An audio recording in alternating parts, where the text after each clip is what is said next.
மன்னார் முசலி தேசிய பாடசாலையில் யாழ் இந்திய துணை தூதுவர் செவிதி சாய் முரளி தலைமையில் இந்த நிகழ்வு நடைபெற்றது. இதன்போது தெரிவு செய்யப்பட்ட 80 குடும்பங்களுக்கு 10,000 ரூபாய் பெறுமதியான உலருணவுப் பொதிகள் பகிர்ந்தளிக்கப்பட்டன.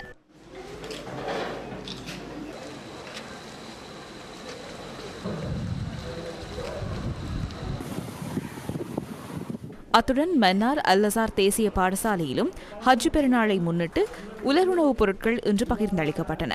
இதன்போது தெரிவு செய்யப்பட்ட 75 குடும்பங்களுக்கு யாழ் இந்திய துணை தூதரகத்தினால் வாழ்வாதார பொருட்கள் பகிர்ந்தளிக்கப்பட்டன.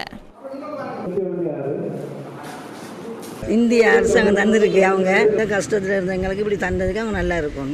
யாழ் இந்திய துணை தூதரகத்தின் ஏற்பாட்டில் ஹஜ் பெருநாளை முன்னிட்டு ஏற்பாடு செய்த இன்றைய நிகழ்வில் மனிதாபிமான உதவிகளை மக்களுக்கு ஏற்பாடு செய்யப்படுகிறது.